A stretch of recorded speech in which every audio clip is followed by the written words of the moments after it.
Hai semua, Assalamualaikum dan selamat sejahtera. Nama saya Aiman. Saya merupakan pelajar tahun akhir dalam ijazah Sarjana Muda Sains Pengurusan Sumber Akuatik dari UNIMAS.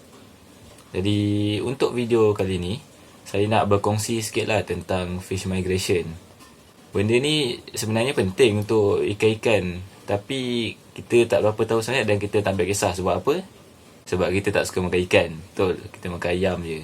Tak bosan makan ayam je. Jadi kalau korang semua berminat untuk tahu lebih lagi pasal fish migration ni, jomlah kita tengok video sampai habis, okey?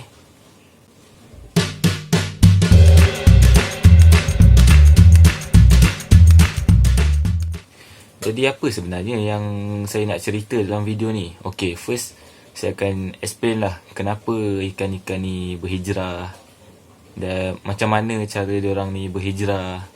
Lepas tu diorang berhijrah ke mana. Dan ada bonus sikit lah, saya akan share pasal Osmoregulation dan juga World Fish Migration Day.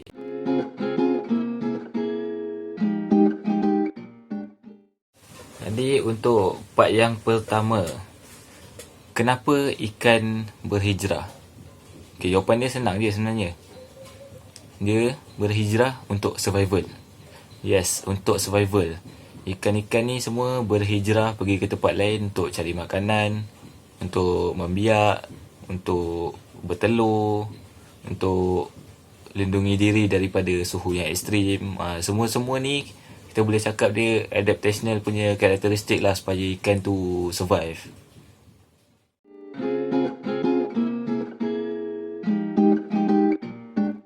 Dan seterusnya pula ialah macam mana ikan-ikan ni berhijrah. Okey, dia ada 3 cara. Satu, drifting movement ataupun kita boleh cakap pergerakan yang mengikut arus. Yang kedua, dispersal movement. Kita boleh cakap dia ni pergerakan yang random. Sekali dia lah nak pergi mana. Dan yang ketiga pula, kita ada swimming movement. Ataupun kita cakap dia berenang lah. Sama ada dia ikut arus ke, lawan arus ke. Asalkan dia berenang.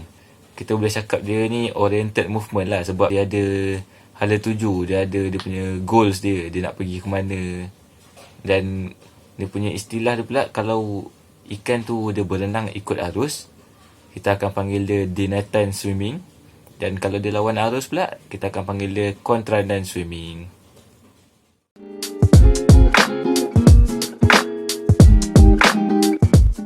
Jadi, ikan-ikan ni berenang berhijrah ke mana? Okey. Untuk part ni, nak bagi senang, kita ada empat kelompok lah yang berhijrah ni. First, kita cakap dia Anadromous.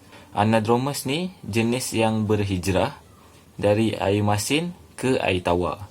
Contoh spesies Anadromous ni ikan salmon lah. Selalunya waktu musim sejuk, waktu winter, diorang akan migrate dari laut ke sungai untuk breeding dan spawning.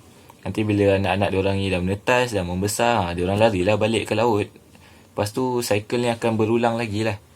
Next, kita ada Catadromous, iaitu spesies yang berhijrah dari air tawar ke air masin. Contoh spesies Catadromous ni belut. Tahu belut? Belut Anguilla spesies. Punya jauh diorang berenang tu lah kan. Daripada Continental Divide punya river dekat USA tu, diorang berenang sampailah Sargasso Sea dekat Atlantic Ocean. Jauh ke tak guys?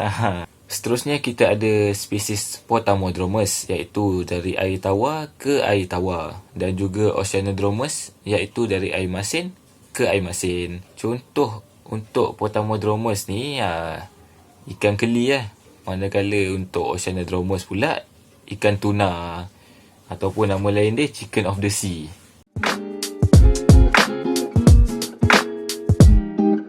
Okay, first kali korang kena tahu function osmoregulation ni untuk apa? Function dia untuk balancekan internal salt dan water dalam badan. Untuk ikan air tawar, badan diorang kan hypertonic to environment. Jadinya, banyaklah air masuk dalam badan diorang dan banyaklah juga urine akan terhasil. Jadi cara nak balance balik salt yang hilang daripada urine tadi tu, Diorang ada mitochondria rich cells dekat gills yang boleh absorb salt terus ke darah daripada air yang ada kat sekeliling diorang. Untuk ikan air masin pula, mekanisme dia terbalik lah dari ikan air tawar tadi. Ikan air masin ni, dia ada high tendency untuk lose water dan absorb salt. Jadi, diorang kenalah restrict urination untuk elakkan excessive water loss.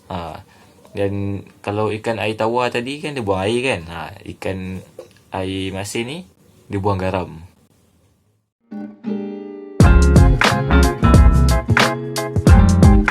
Last but not least, saya nak share sikit lah pasal World Fish Migration Day. World Fish Migration Day ni dia berlangsung setiap tahun sebenarnya pada Mei 16. Tapi sebab pandemik yang jadi tahun ni, dia ditangguhkan lah pada Oktober 24. Apa function Fish Migration Day ni sebenarnya? Okey. Dia sebenarnya untuk memberi kesedaran pada peringkat global bahawa pentingnya untuk kita ada sungai yang mengalir dan adanya ikan-ikan berhijrah. Barulah kita boleh cakap yang sungai itu produktif dan ada sumber ikan yang baik. So, apa je yang kita boleh buat waktu World Fish Migration Day ni? Okay, macam-macam sebenarnya korang boleh buat. Boleh buat exhibition, korang boleh buat pembersihan sungai, boleh buat field trip. Apa-apalah. Asalkan boleh memberi kesedaran dan mengajar orang ramai pasal kepentingan sungai dan ikan berhijrah. Jadi kalau korang berminat untuk tahu lagi pasal World Fish Migration Day ni, bolehlah cek link yang dah letak dekat description video bawah ni. Jadi, sekian saja dari saya untuk video kali ni. Stay safe, stay healthy dan jangan lupa amalkan norma baharu. Bye-bye semua.